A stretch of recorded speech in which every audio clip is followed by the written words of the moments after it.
Can I start? Thank you for attending the last part of this course. And in fact, it is the most interesting part, so you are lucky. And what I wanted to say, is it needed to remind you what does it mean to be unitary, finitary, and nullary? Or shall we pass these definitions? Okay, so this word to be unitary, finitary, infinitary, and nullary are to qualify some formula according to the size of its minimal complete set of unifiers when it exists. And when it does not exist, the formula is nullary. And then a logic is unitary if all its unifiable formula are unitary, like classical propositional logic. Finitary when all unifiable formula are either unitary or finitary. And there exists at least one finitary formula, like S4, K4. Infinitary, there is no example of such logic. And a logic is nullary if it possesses a unifiable formula which has no minimal complete set of unifiers, for example, K. So I would like to introduce some. We have shown that modal logic S5 is unitary. We have shown also that modal logic K with universal modality, but also, in fact, any normal modal logic in which the universal modality can be defined. For example, if you have the difference modality, or if you have other syntactic, other connective with which it is possible to define the universal modality, then unification is unitary. And now I want to talk about K4. Modal logic K4, it was known since Rybakov from the middle of the 1980s that admissibility problem and unification problem are decidable.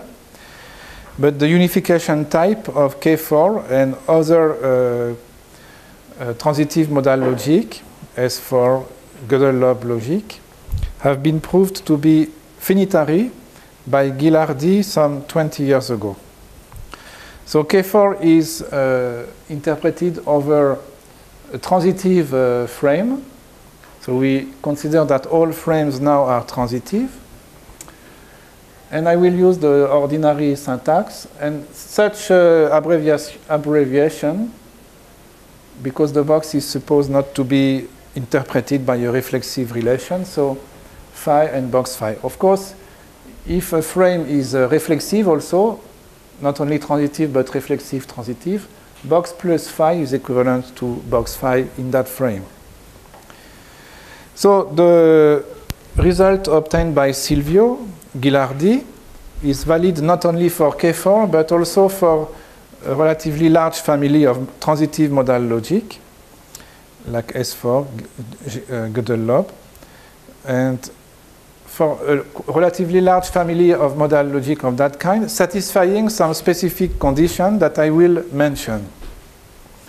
And the result of him is that the unification problem in this logic is finitary.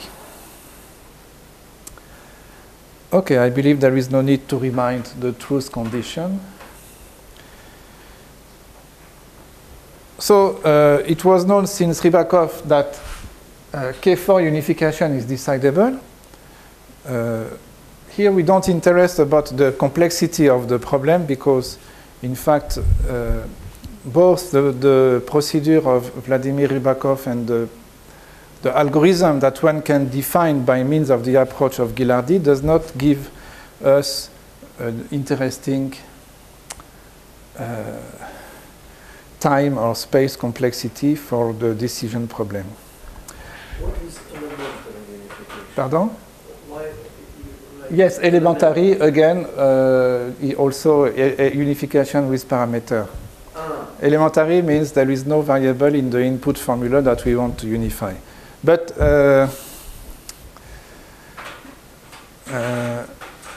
we can say unification also with parameters. And also the result of Ghilardi apply when there is parameter. Of course, if you read the paper that he has published in 2000, there is no parameter in the language. There is only propositional variable. But he's saying, he has said many times that his technique also applies if we put parameters. So his result is saying that if a formula phi with such propositional variable is unifiable in K4, so if it possesses a unifier, a substitution which makes the formula derivable in K4, then it possesses a minimal complete set of a finite minimal complete set of unifiers. So maybe this minimal complete set of unifier is a singleton. In some case, it can be not a singleton, but in any case, it is a finite set of a finite complete set of unifiers. We will see later the proof. In fact, we will see later the beginning of the proof because it is quite long. The proof is done by considering the property of projectivity. So we have seen what it means for a formula to be projective in classical logic in S5. Here it is possible also to adapt this notion. And we will say that a formula of that kind is projective if it is unifiable, and there exists a unifier of that formula. So there exists a unifier sigma of box plus phi. Remember, box plus phi is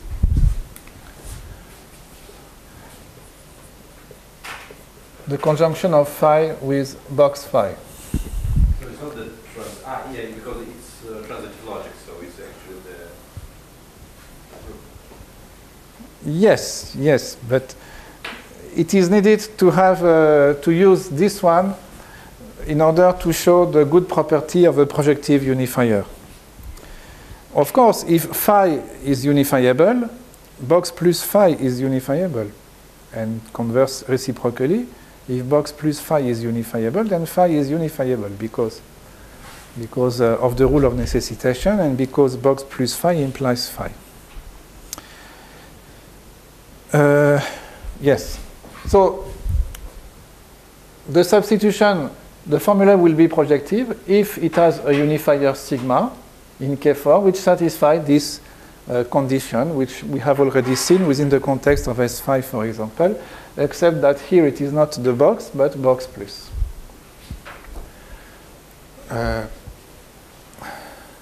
In some cases, it is very easy to see if a formula is projective. For example, this formula, box plus p, with the variable p, of course, it can be unified. Just replace p by true. And this substitution, which replaces p by true, it is a unifier of the formula, but it satisfies also the second condition because this formula is derivable. We have seen that the composition of two substitutions which satisfy the second condition is also a substitution which satisfies the second condition, even if they are not unifier of the given formula.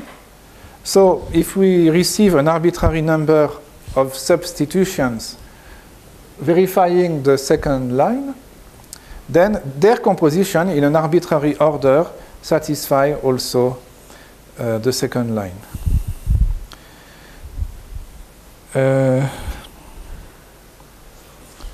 Okay. In this case, it is easy to show the formula is projective. In some other case, it is a little bit more difficult. And in fact, we will see that to determine the problem which consists to determine if a given formula of the form box plus phi is projective is a decidable problem. Here, of course, it does not seem easy. If a unifier sigma of such a formula satisfies the second property of projectivity, then we have seen in the case of classical logic, in the case of S5, that it is the most general unifier of the considered formula. Because, for example, it verifies this property that for arbitrary formula psi, constructed over the same variables as phi, this formula belongs to K4. So it possesses such an interesting property, and we have proved them in the case of S5. But how to obtain substitutions which satisfy at least the second line of the second condition of the definition? How to obtain? We have seen how we can obtain, I believe, in the case of S5. So the given formula is based on n variable. Take an arbitrary subset of these integers, n being the same number of variables as the given formula. A is an arbitrary subset of this set of integers, and we associate to a substitution defined as follows. And it is very similar to the Löwenheim substitution that we have seen at some point within the context of classical logic. If an integers belong to the set, then the substitution that we associate to the set, which consists to replace variable pi by this formula. Otherwise, this conjunction. It is not difficult to show that such substitution for arbitrary subset A, the associated substitution satisfies the second line of the definition of projectivity. It is just because if box plus phi is true, then this formula is equivalent to pi. And if box plus phi is true, this formula is equivalent to pi also. So the substitution applied to pi gives us something which is equivalent to pi when box plus phi is true. It is just so simple. But how many subsets there is of this of n, the set of the first n positive integers? 2 to the power n, and therefore let us enumerate in an arbitrary order all this subset. This is now I introduce the technology of Silvio Ghilardi. We know how to associate to each subset like this a substitution, and let us compose together this substitution. We obtain another substitution, and we know that when we compose together an arbitrary number of substitutions satisfying this second condition, the result of their composition also satisfies this condition. So the composition of this large number of substitutions satisfies the second condition. So here it is the main result. So it is a little bit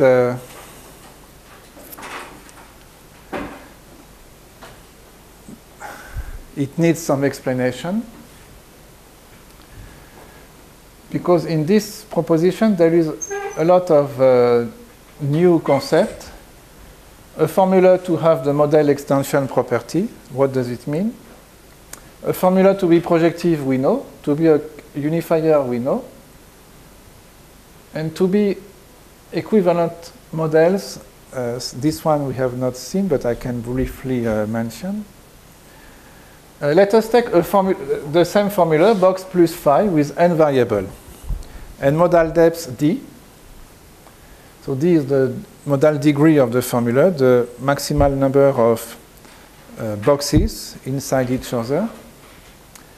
And suppose that n is an integer, and usually it will be quite large, which represents the number of d-equivalent models over the n propositional variables. What does it mean that two models, and here we will consider rooted models. What does it mean that two models based on the propositional variables p1 to pn are d-equivalent? We can consider that it is equivalent to say that they satisfy at their root the same formula if this formula have a modal degree at most d. This is what it means. And we can say also D bisimilar. It is another way to say this one, the bisimulation relation being defined in such a way that if two models have bisimilar root, D bisimilar root, then these roots satisfy the same modal formula if these formula have modal depths at most D. It is not difficult to show that this number is non-elementary with respect to D. So if D, the modal degree of the given formula is even 3 or 4, the number of such non-D equivalent models is very large. And the statement says that the previous substitution theta phi that we have associated, it was here, as the composition of this 2 to the power n substitution, so this substitution, when it is iterated with itself 2n times, and you can imagine it will be a lot, the resulting substitution is a unifier of the box plus phi. It is equivalent to say that box plus phi is projective, and it is equivalent to say that box plus phi has the model extension property. I will say what does it mean model extension property, but immediately we can see that we have a corollary. It is that given a formula, box plus phi, to determine if the formula is projective, it is decidable, because it is possible, given the formula phi, to compute many composition of many substitutions, and to compute this substitution, K4 is decidable. So once we have computed this substitution, it is possible to determine if it is a unifier of the given formula.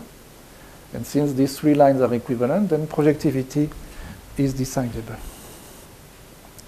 So what does it mean that a model possesses the extension? No, a formula has the model extension property. I can say like this. Suppose that there is a rooted model. So a rooted model is like a transitive tree, and there is a root. And suppose that every point, so suppose we have a formula such that in that model, every point of the model except the root satisfies the formula. We will say that the formula has the extension property if each time we are in this situation, it is possible to modify the valuation of the model just at the root in such a way that at the root, not only in the other possible word below, but at the root also, the formula is satisfiable. So it is not difficult to prove that the first line implies the second. Why these three lines are equivalent?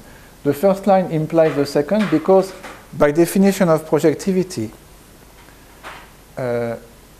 this substitution, it is a composition of substitutions satisfying the second condition of the projectivity property, and therefore itself it satisfies also this second condition.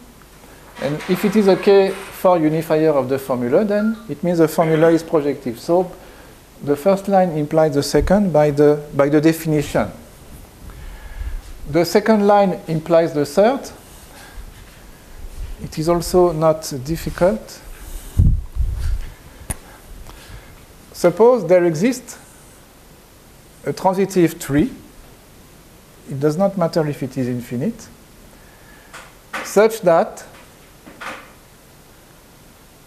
all nodes except the root satisfy box plus phi. Suppose we are in this situation. This is the model M. Do you see here? But maybe the root does not satisfy box plus phi.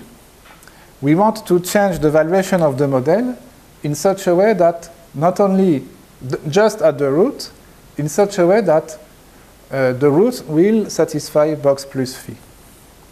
So there is a very simple way to do it. Suppose we have a model like this. And suppose we have a substitution tau. Tau is a substitution. Arbitrary. We can associate to the model another model just by changing its valuation. And the definition of this valuation is as follows. The new valuation satisfies a propositional variable exactly at those possible words W which satisfy in M sigma tau of P. So given model M, substitution tau, we associate to it a new model, M tau, just by changing the valuation. This is the new valuation in the new model. There is a lemma, but it is proved easily by induction on the complexity of the modal formula. For all modal formula psi, and of course for all W in the model, the new model satisfies psi if and only if, at the same possible word, the whole model satisfies tau of psi. It is very simple. It is proved by induction on psi, and it is relatively simple. Okay, now let us consider the model M. And okay, let me call this. No. Suppose that the formula is projective. We want to prove that it possesses the model extension property. So we suppose that box plus phi is projective. So let sigma be a projective unifier of it.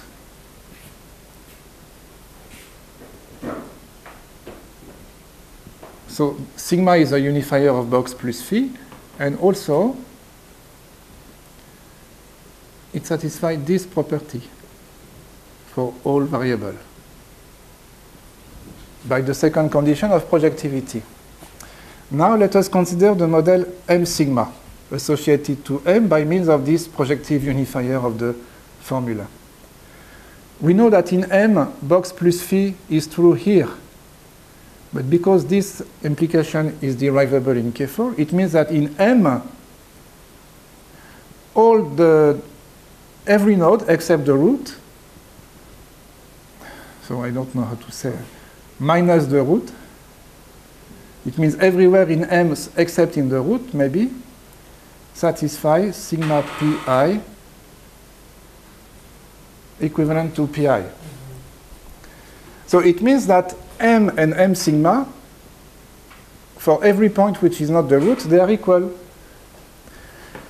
It means that M sigma is just a variant of M at the root. Okay. We know that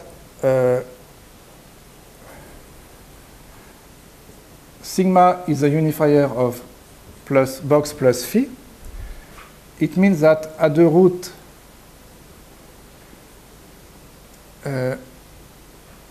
M satisfies sigma of box plus phi, and because of this property, M sigma at the root satisfies box plus phi. So M sigma, we have seen it is a variant of M.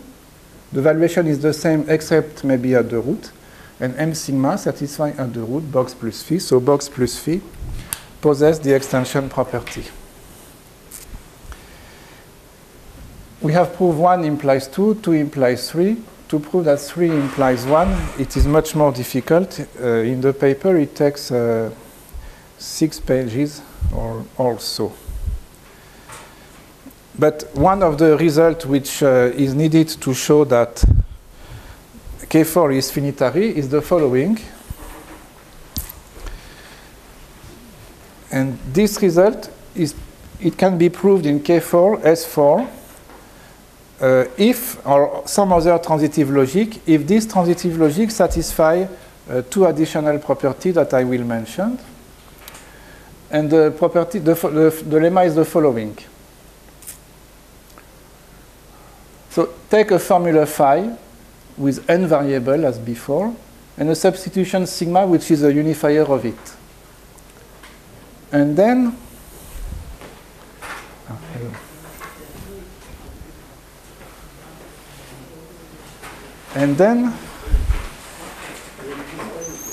I am okay, huh? The lemma says that for this formula and this unifier of it, there exists another formula of that kind, which is projective. The modal depth of psi is at most the modal depth of phi. It is not written here, but psi contains the same variable as phi. Sigma is a unifier of this one, and box plus psi implies phi. So there is these three conditions. It is not easy to show this one, and it is possible to show it when the class of frame validating the logic that we interest in satisfy the following condition.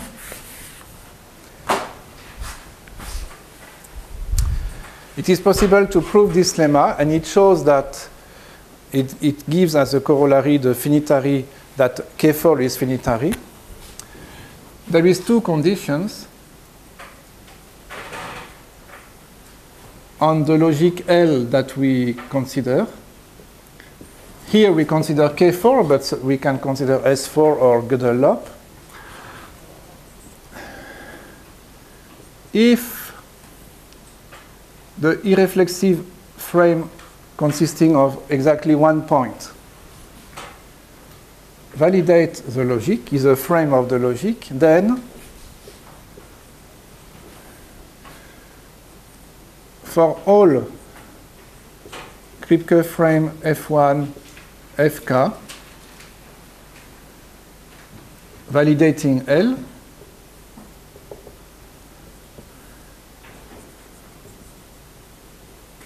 the frame which consists of one irreflexive point, it is a transitive frame. Huh?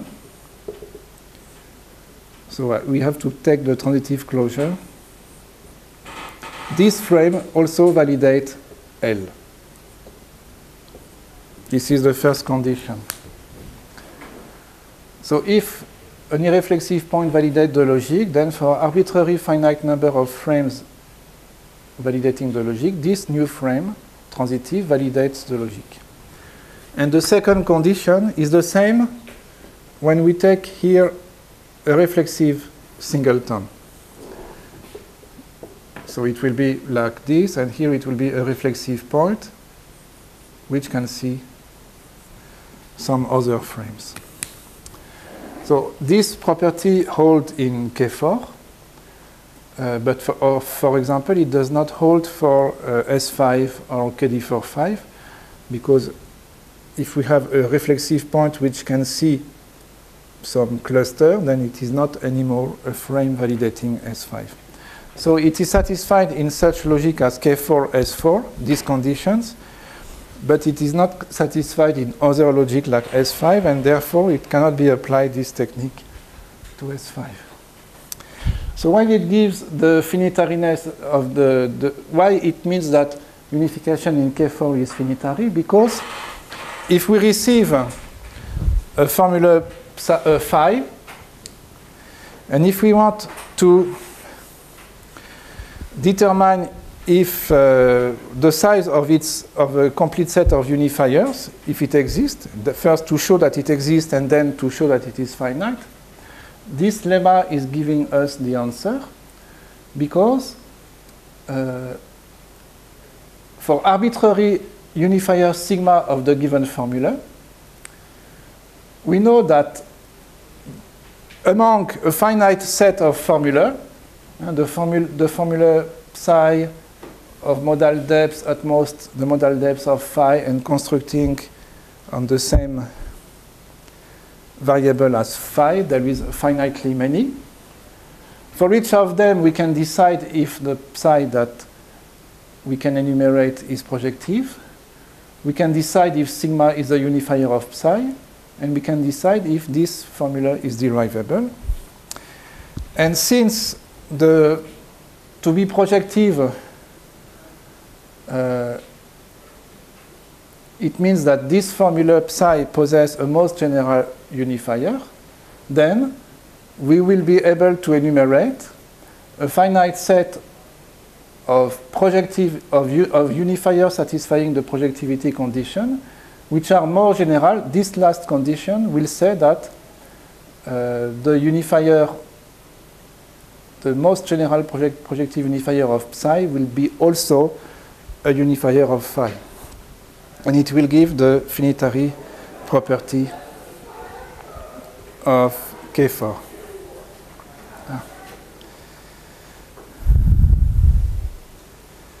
And as a corollary, please have a seat. As a corollary, we have that unification is decidable, so it is it was already known since Vladimir Rybakov, but it is a corollary of the fact that unification in K4 is finitary. Because to determine if a given formula phi is unifiable, it is enough, it is necessary and sufficient to consider all formula psi with modal depths at most the modal depths of phi. To determine for this psi if they are projective, we have seen it is a decidable problem, and to determine if box plus phi implies phi. Of course, it does not give so much efficient decision procedure, but at least it shows decidability. So this is just a sketch of the argument developed by Silvio Ghilardi to show that modal logic like K4, S4 are finitary. And psi is built from variables of phi? Yes, the same. Yes, I have forgotten to mention. Congratulations. You are here since 2 minutes, but already you are deciding my mistake. Thank you for coming. Now, let us show that modal logic K is nullary. Now, I think we can close the projector for a while. Or can you put it... yes. It was down on the... Merci.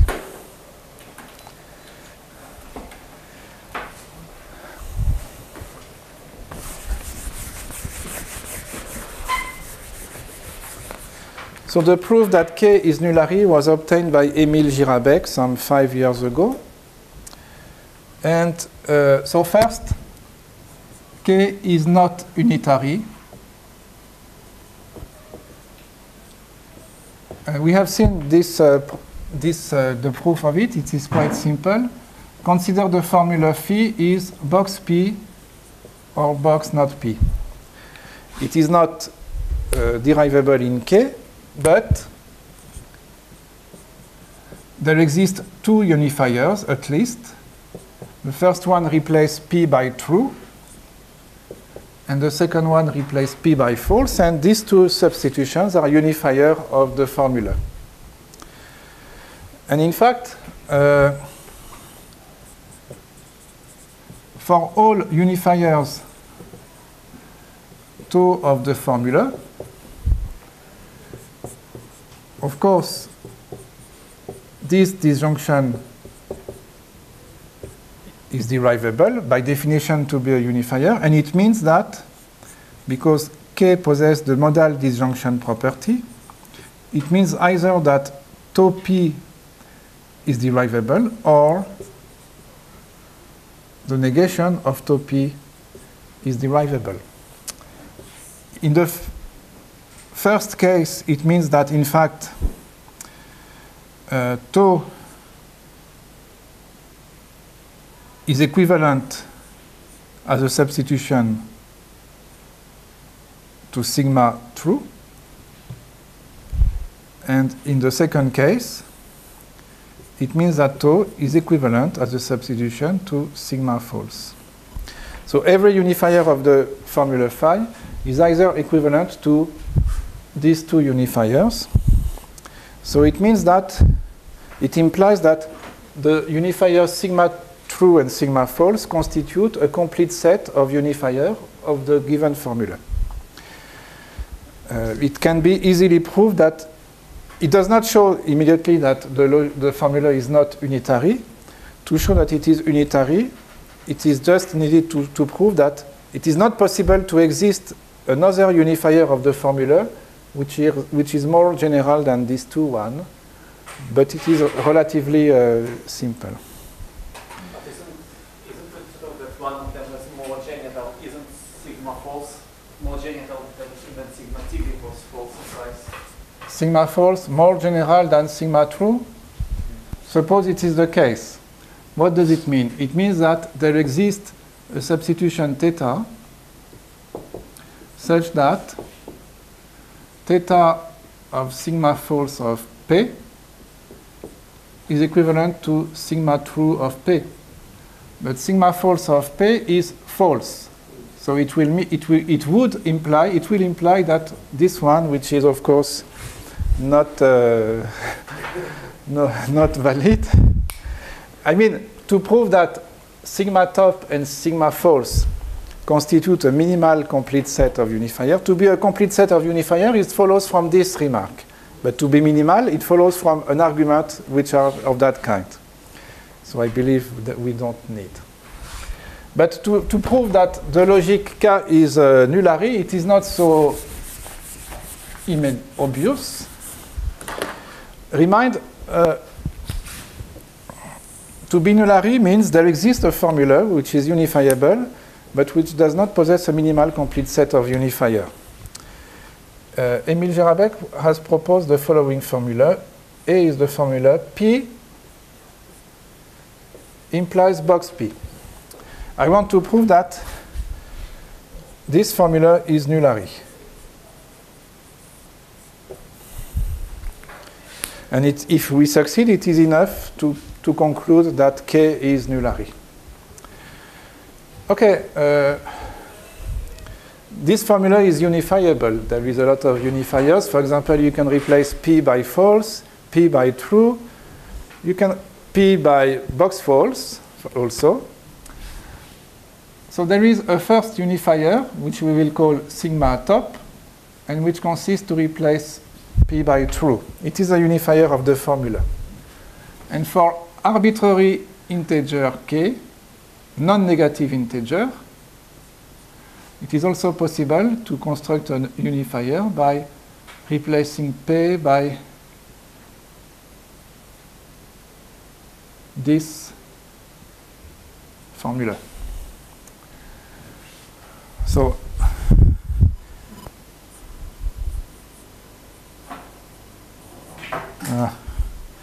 this formula, as you probably know, it is an abbreviation for this one.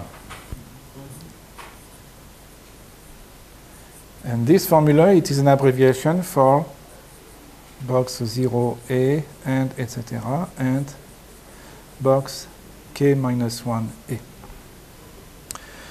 Of course, if k is equal to 0, this conjunction is empty and it is true. Okay.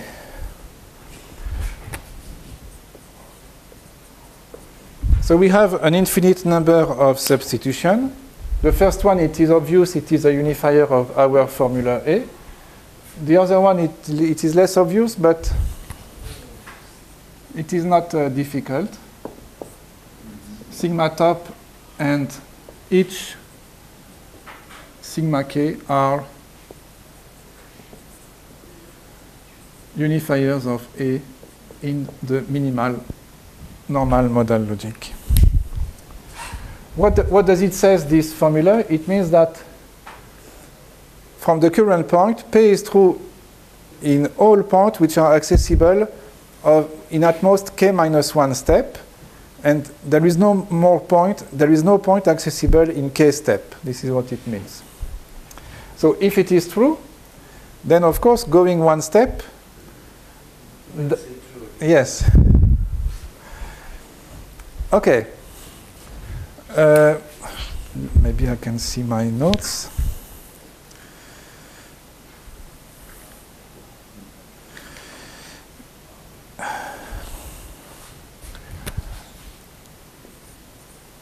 Lemma, they are not comparable each other except in a specific situation.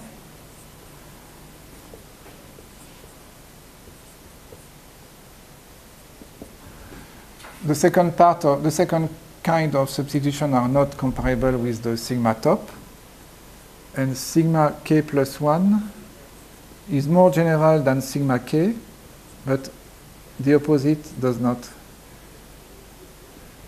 hold. And again, to prove this one, it is just needed to find an appropriate substitution such that when we compose this substitution with sigma k plus 1, we obtain something which is equivalent to sigma k. It's not difficult, just we have to know it exists. And this one, we have to suppose for example, sigma k is more general than sigma k plus 1, and then we will find a contradiction similar to the contradiction I have found when I was answering one previous question. Okay. Let sigma be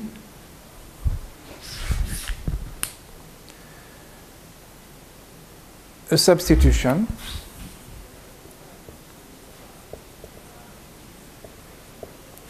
the following conditions are equivalent.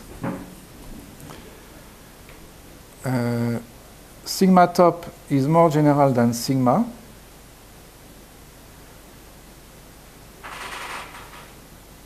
No, it is not like this. The composition of sigma with sigma top is equivalent to sigma. Sigma top is more general than sigma. And sigma p is derivable in K.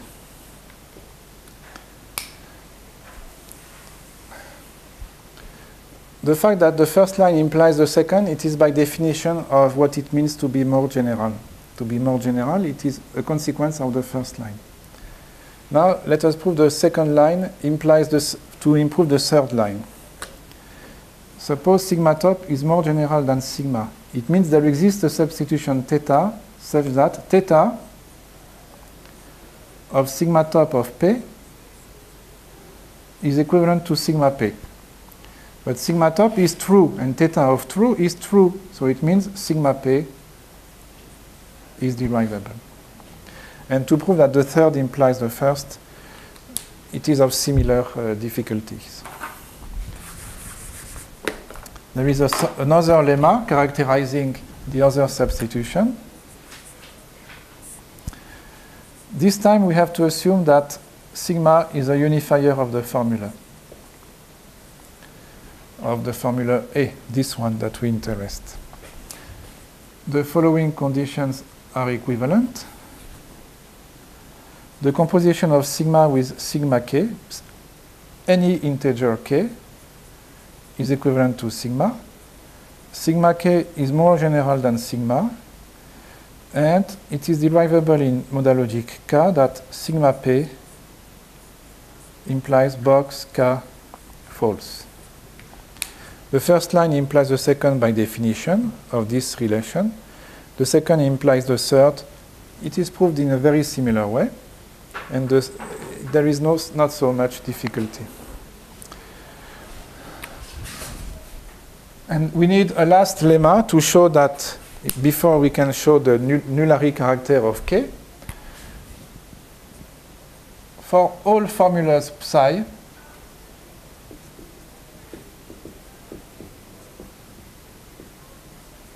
if psi implies box psi is derivable, then either psi is derivable or psi implies box K false is derivable. but when it is needed k to be greater than the modal depth of psi. So it is a kind of non-deterministic rule of inference. It is interesting to prove it. And of course, you can immediately recognize that here it is very similar to these properties.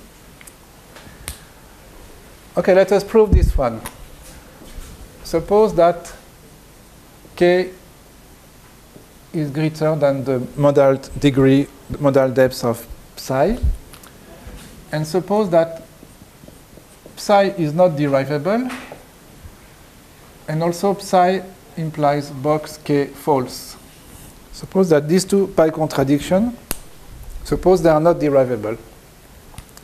By the completeness, it means there exists a rooted model. If it is not rooted, we can unravel it. And also, it is finite. We can take this model up to the modal degree of psi. So there is a model, and the root of which satisfies not psi. The second formula is not derivable, so by the completeness, it means there exists a model of this formula. Another model. Let us consider disjoint model. I have not said what is diamond exponent k, but it is a sequence of k diamonds. Okay, so what does it mean that diamond k hold is true here? Diamond k true. It means that there exists, so let us call this node 0. There exists a sequence of k nodes which are in the accessibility relation of the second model. Okay? And now I will construct the disjoint, a new model, which is a disjoint union of these two models, and which consists to put a new connection between this point and this one. So because the black model here is a generated submodel of the big one, generated from that point, the big model at this point still satisfies not psi. Let me call the big model M. And this is the point R.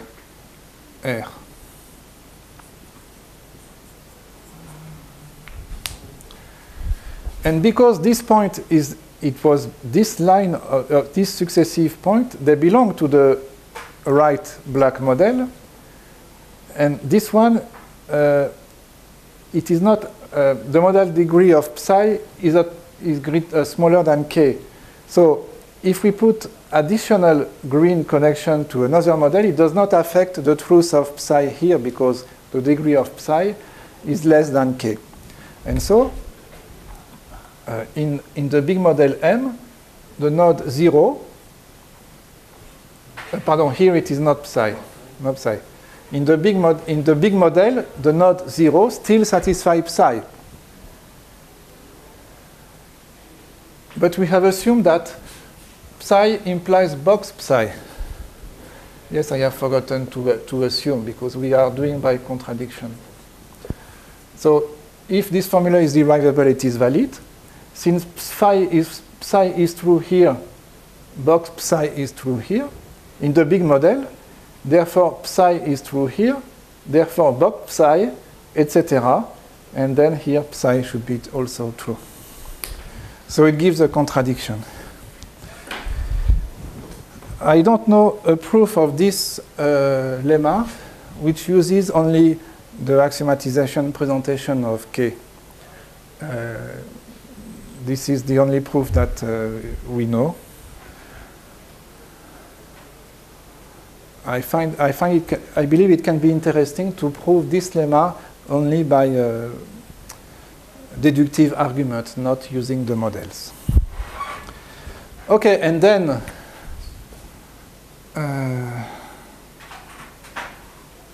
as a proposition, the set of unifiers that we have considered, sigma top and all sigma k, is a complete set of unifiers of the formula. Complete set of unifiers of A. It is a set of unifiers we have seen. Why complete? Because it is not difficult. We will just use this one. Let tau be a unifier of A.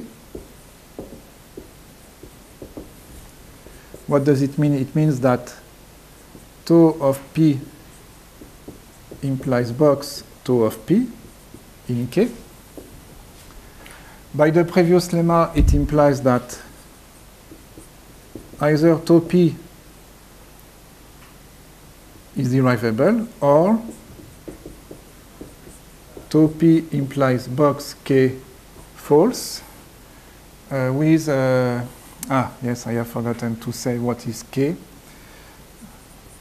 where K is the modal degree of tau P plus 1, to be sure. To be sure. And it follows from the previous lemma. And then from these two lemma, it implies that either sigma k, sigma top is more general than tau, or sigma k is more general than tau. So in any case, one substitution from this set is more general than the tau. And it shows that this set of unifiers of the formula is a complete set of unifiers. Every other unifier is an instance of one of these substitutions. And then to prove that the given formula A is nullary, it is needed to assume that by contradiction, suppose the formula A possesses a minimal complete set of unifiers. The fact that we assume A possesses a minimal complete set of unifiers, the fact that this set of unifiers is complete, and the fact that we have this imply by arguments similar to arguments I have shown before that we have a contradiction. So this proof obtained by Girabek gives us that the formula P implies box P is nullary, and therefore modal logic K is nullary also.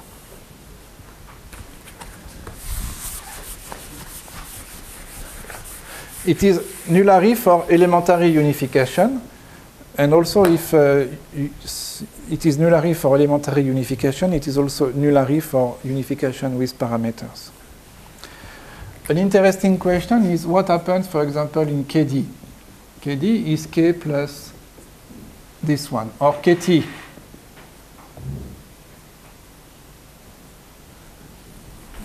Or such extension of K. The same argument cannot, of course, be developed because, for example, in KD, box K false is equivalent to false. In KT also. So in KD or KT, all the substitutions sigma K are giving to P the value false. So the same argument cannot be repeated.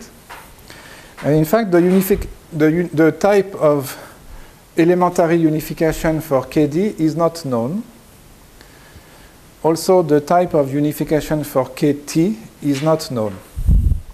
What is known is that KD is nullary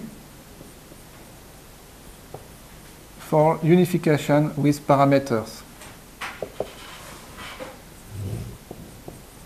But if we don't use parameters, that is to say, atomic formula that cannot be replaced by other formula when we apply a substitution, it is not known what is the type of KD. Also, KT is nullary for unification, but parameters are needed. How to prove this one? It is possible to adapt the argument of Gerabek and to consider the following formula. P implies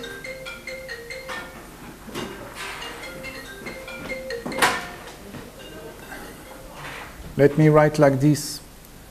This is a variable, P, and A is a parameter. So this formula, P implies A, and P implies box, A implies P, is nullary for KD.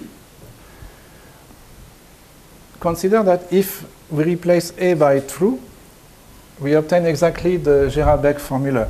Because if we replace A by true, this one does not exist, and here we have P implies box P.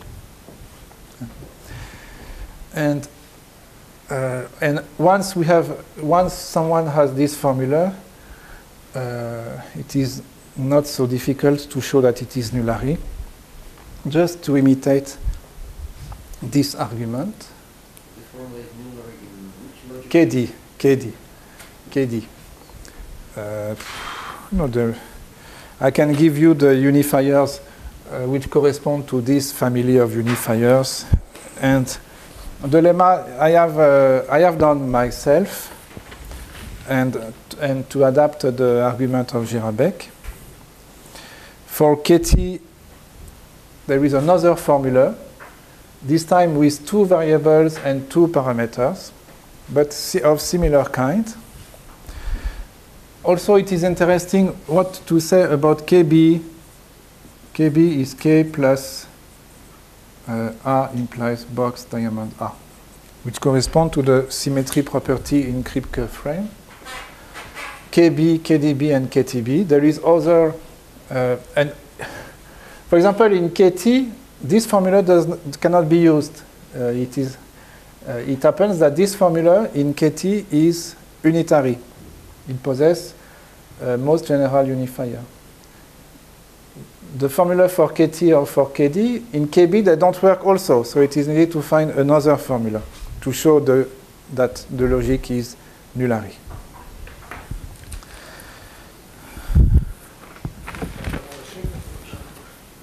You're saying that this result about where the unification of parameters is obtained by modifying the Argument of Gerabek, yes.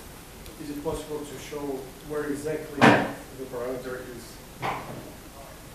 that this formula for the parameter is essential in the modification of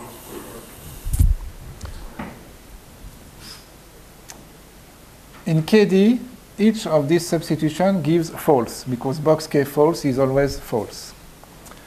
So for this reason, if I define this abbreviation, A being a parameter,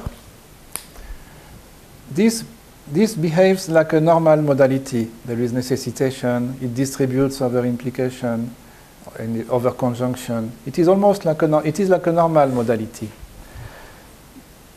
And even if this box is interpreted by a serial relation, this box is not anymore interpreted by a serial relation, because it is possible for an accessible point not to satisfy A. It was the intuition at the beginning. And then for KT, there is another problem with this formula. I don't remember which one, and it was needed to adapt again. The same for KB. Okay, so for all this logic, KD, KT, KB, KDB, and KTB, elementary unification, the type is not known, and unification with parameters, the type is nullary. By the way, the unification problem, elementary unification for, I have said when a logic contains this axiom, is NP complete, because every variable free formula is equivalent to true or to false.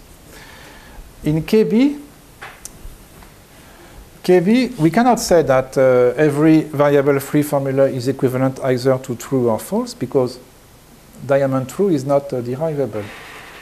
But KB is interpreted by the class of all symmetric frames, and I have the feeling that it is possible to decide the elementary unification problem even if some variable free formula are not equivalent to true or false. But at the moment, it is not known if elementary unification in KB is decidable or not. How much time there is still?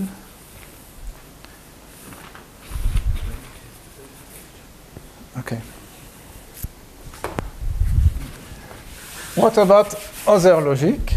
We have not considered all of them yet.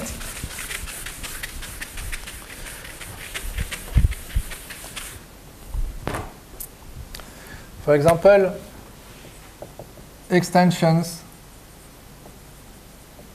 of K5.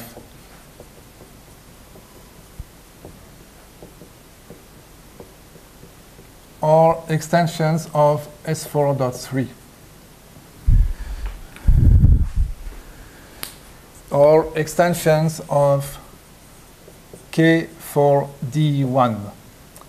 What is K4D1? It is K4 plus box A implies B, or box B implies A. Some people call it D1.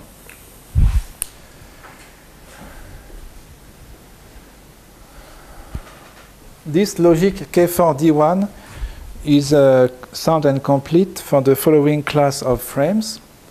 Rooted frames, finite rooted frames, with a transitive relation in which, of course, the root can see all the other points, and all the other points, they are comparable. And this axiom reminds some axiom of K4.3 or S4.3, and they are used to say that every 2 points in the frame are comparable. This logic is complete for the class of finite transitive frame in which there is a root, and every 2 points which are distinct from the root, they are comparable. One can see the other at least.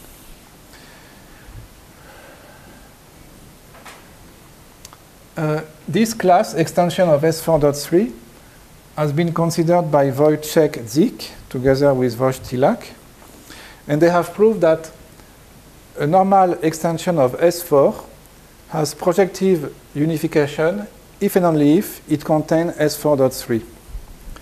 So this is Zik and Wojtyłak. Maybe this year. What does it mean for a logic to have projective unification? It means that every unifiable formula possesses a projective unifier. If it is, then we say that the logic has projective unifier. And they have proved that a normal extension of S4 has projective unification if and only if it contains S4.3. A student of them, Kost, in Poland, have proved recently that it is a generalization of the previous result. He has proved that a normal extension of K4 possesses projective unification if and only if this logic, this extension of K4, contains K4D1.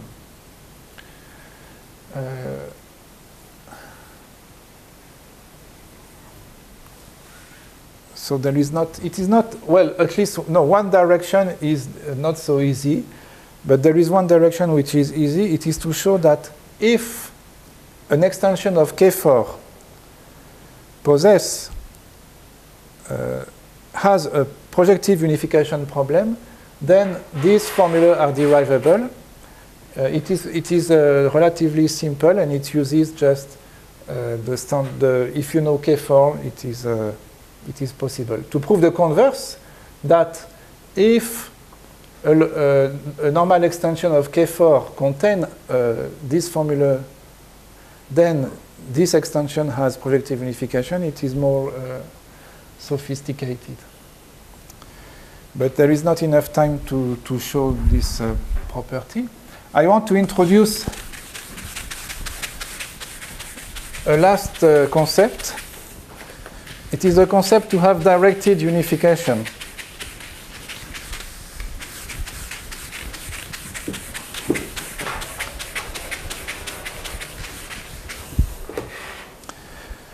Because still, I have not talked about extension of K5. And for example, the proof that KD45 is unitary, no, the S5 is unitary, we have used Löwenheim substitution, and I have said at some point it is needed to use axiom 4, it is needed to use axiom 5, the axiom T is needed to prove that the Löwenheim substitution gives us a most general unifier of the considered formula. It was needed to use T, axiom T, 4 and 5. But axiom T, for example, does not belong to KD45. Axiom 4 does not belong to K5. So what we can prove about this extension of K5, among which we can find K45 and KD45? I want to introduce the notion of to be directed. A logic L, a normal modal logic, is directed if for all formulas A and for all unifiers in L, for all unifiers sigma tau of A, there is another unifier epsilon of A such that this unifier is more general than sigma and tau. So, and directed means this one. For every formula which is unifiable, if there is two unifiers of the formula, we can find another unifier which is more general than both of them. If it is, then it does not give us the unification type, but we know we have some information, because if L is directed, then L is either unitary or nullary.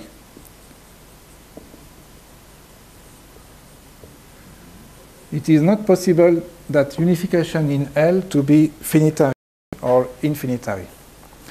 And it is not difficult to see, because if, suppose L is directed, and suppose that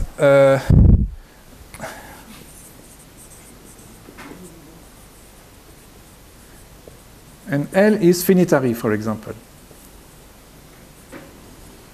What does it mean, finitary? It means that every unifiable formula is either unitary or finitary, and there exists a unifiable formula which is finitary.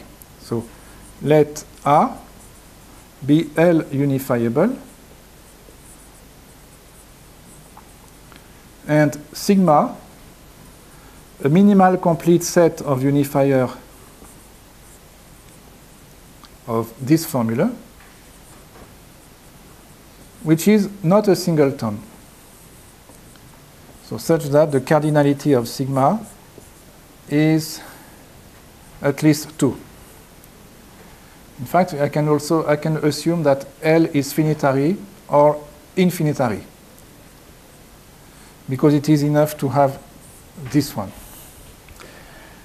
And let us obtain a contradiction. Suppose the logic is directed, but it is either finitary or infinitary. It means there exists a unifiable formula, A, which possesses a minimal complete set of unifiers, and this set is not a singleton. Okay, let sigma tau in the set such that they are different. Since there is at least two, they are different. So let epsilon be a unifier of A such that epsilon is more general than sigma and more general than tau. Maybe, epsilon maybe does not belong to sigma, but sigma is complete. So it exists theta in sigma such that theta is more general than epsilon. But then we will have that theta is more general than sigma. Theta is more general than tau. And since the sigma is minimal complete, this one, because theta and sigma belong to sigma, it means that theta is equal to sigma. Here theta is equal to tau, and it contradicts this one. So if a logic has directed unification, it cannot be finitary, it cannot be infinitary. It is either unitary or nullary.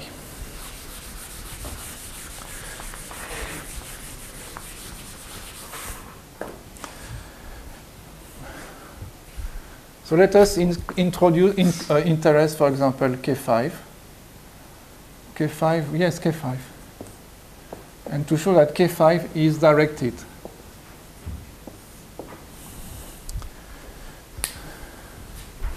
And then maybe we will finish with this example. There is still a lot, but I have to come again. And you have to come again. So K4 is directed. K5. Let A be a unifiable formula. Let sigma tau be unifiers in K5 of A. Now we will construct a new substitution by means of a new variable. Let x be a new, so I don't say what is new, propositional variable. New, it means that x does not occur in the formula, and x does not occur in the result given by the substitution sigma and tau. And let theta be the substitution which associates to every propositional variable p, theta p is equal to the disjunction between this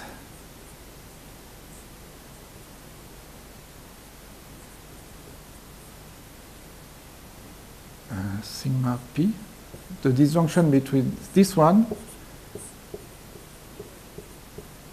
and this one.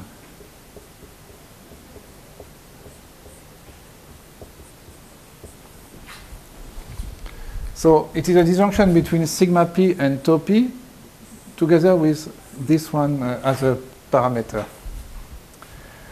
The second being the negation of the first. You can remark that when we replace x by true, that part is equivalent to false, and that part is equivalent to true, and therefore theta p is equivalent to sigma p. So theta is more general than sigma. When we replace p by false, that part is equivalent to false, and that part is equivalent to true, and therefore theta p becomes equivalent to tau p, and so theta is more general than tau. And now to show that theta is a unifier of the formula, we have done similar technique in the past for S5, for example. We can prove, for example, that if we have this one, then for arbitrary formula psi, theta psi is equivalent to sigma psi. And when we have the negation of this condition, then theta psi is equivalent to tau psi. We have seen such a result when we have proved that the Löwenheim substitution for S5 is the most general unifier. And this, together with additional small arguments, show that theta is a unifier of the formula.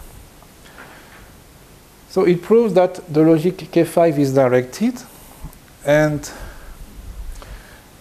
because of the proposition, it shows that K5 is either unitary or nullary. At the moment, I don't know exactly if it is unitary or nullary. Of course, I believe it is unitary, but the proof we have not checked completely. The same can be done, also, of course, for KD45 etc. And in fact, this result that I have just shown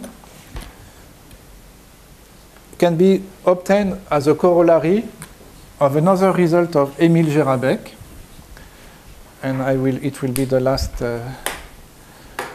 for us. Let L be an extension of K4. Of course, K5 is not an extension of K4, but we can adapt the result of Gérabek to prove and to obtain that K5 is directed. The following, I will use the following conditions are equivalent. L is directed.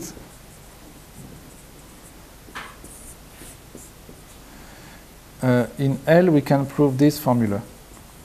For arbitrary A, the Church-Rosser formula for the box plus and the diamond plus. Remind that box plus psi is an abbreviation for psi and box psi. So a normal extension of K4 is directed if and only if it can derive such a form. For arbitrary formula A, it can derive this formula. This formula is sometimes called directedness or weak directedness. But for box, not for box plus. For this reason, they have. Let me tell the story of this result. In 2004, Silvio Ghilardi and Lorenzo Sacchetti. No, yes, that's good. A is arbitrary. Yes, I can take a variable, pardon.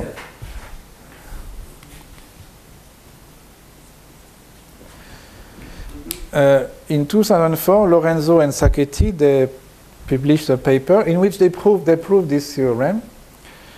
They prove also a lot of other theorems about unification, and they prove it by means of relatively long and not easy technology based on algebraic structures, duality theory, topology.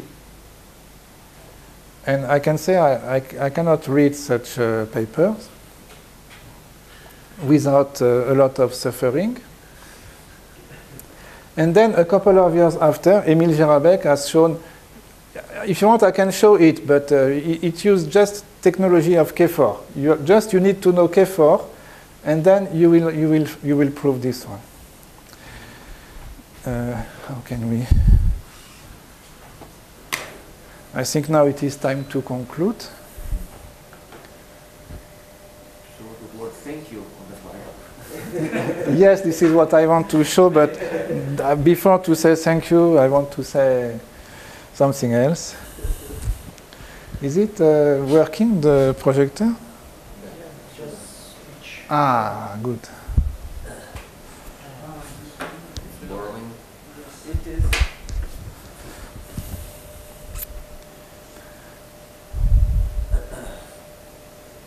Conclusion. So we have seen some applications of unification technique to description logic. This set of results mainly belongs to Franz Bader and some of his colleagues. And it is mainly about the description logic FL0 and EL and some of their variants. There is a set of papers, mainly Vladimir Rybakov and Sergei Babinichev, about unification problem in logic, epistemic logic and temporal logic. And I believe the most interesting paper is this one about LTL, linear temporal logic, to show that LTL, when there is the next, the always and the until, is unitary for elementary unification. And by the way, they don't know if the LTL with parameter is still unitary. And it is not easy. There is a group of people, there is some people relatively they are not related to each other, who are considering the admissibility problem in different classical logics, fuzzy logic, paraconsistent logic, Lukasiewicz logic. There is proof-theoretic approaches which concern admissibility, and it is mainly done by Rosalie Yemov. There is the problem if a logic is not structurally complete, it means there exist admissible rules which are not derivable in that logic. But maybe it is possible to construct a finite set of admissible rules from which all other admissible rules will become derivable, and it is called, when it exists, a basis. And there is a decidability complexity result. But there is not so much, and there is still a lot of space to continue the research. And then the most difficult problem about K unification, which is not known.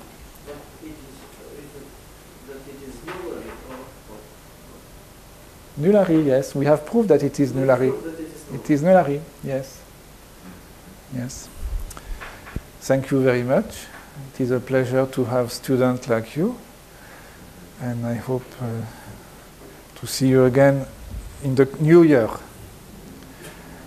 if it is. So I have finished. If there is question, I am happy.